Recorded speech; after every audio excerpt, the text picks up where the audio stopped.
Hi everyone, welcome to my channel. I received many requests on how to create those little seam binding rosettes that I had shared with you in my previous video. Many asked for a tutorial making them without the bind it all because I don't have the bind it all machine. So what I did is I used my template that I had created. I had created this a long time ago, and so yeah, so let me go ahead and this is the little seam binding rosette that I had shared in my previous video. So what you're going to need is a lightweight chipboard. This is actually, I think this is medium weight chipboard. You will need that. Also, you will need your ruler, your seam binding, scissors, and if, let's say, if you have some plastic cutting boards from Dollar Tree, it would work as well. I have a sample.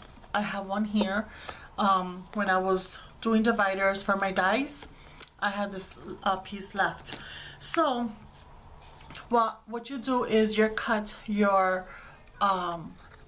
chipboard 6 inches by 1.5 inches. So 6 inches high by 1.5 inches wide. And then to create these little things right here, because this is the space that you need to wrap your seam binding around. So you would go in, you would measure 1.5 inches, right? It's 1.5 inches wide. So you will measure 1/2 inch in and 1/2 inch in, and then it would be 1.5 inches going this way.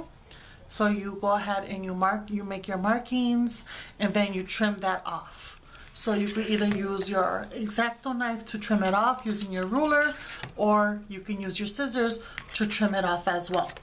So as far as making my little rosettes, what I do, the reason why I said to do it 6 inches because I like to leave a tail. So what I do is I grab my seam binding, and my seam binding, I get it from Etsy. So I will link that down below in the description box. And as far as my ruler, in case if anyone asks, I love this ruler. I use it so much because it has written in every little line the measurements, and I just love that. And I purchased this from eBay a while back. So I'm going to look for it, and if I find it, I will go ahead and link it down below in the description box. Okay, so you grab your template, then you grab your seam binding, and go to the behind of your templates. Then this right here, you go ahead and bring in the seam binding towards you, wrap around, going towards your left, wrap under, create a figure 8, and then over to the right, then under again, then bring it towards you, create another figure 8 to your left, and wrap again. So you do this 5 times. So you want 5 loops this to your left and 5 loops to your right. So you continue doing the same thing, making sure that you keep your seam binding straight. So again, bring it in towards you, wrap forwards, backwards, and then bring back to you, and then wrap around. So now I'm going into my 3rd wrap. Bring this down a little bit so you have some room, and then you create another figure 8,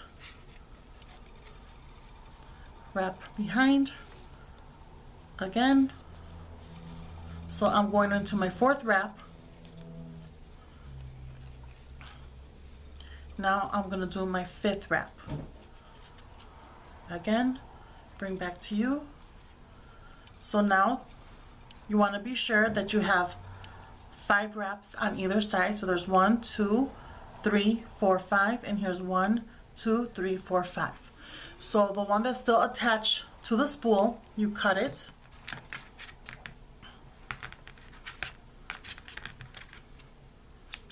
Okay. Then inside here, you bring this up a little bit, making sure you have your wraps intact. And that tail that you just cut off from the spool, you have to bring it in through this little hole right here. So it's easier, since I'm on camera, it's a little bit hard, but it's actually easy. Okay, it's coming along. Make sure you got that tight. Okay.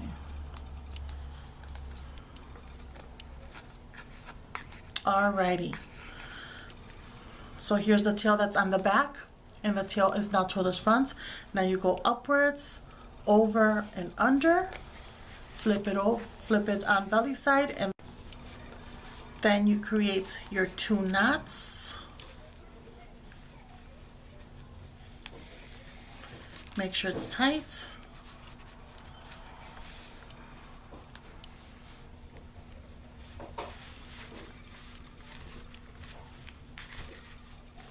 Okay, now you pull this out. It's nice and tight now, the knots. You trim the tails. So I like to go diagonal. You could trim it however short or however long you want, and then you could just save the scraps for another project, you know, for something small. Then you start spreading out the little loops. Start spreading them out,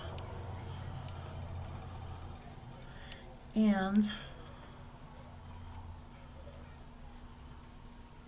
you are left. This one goes under.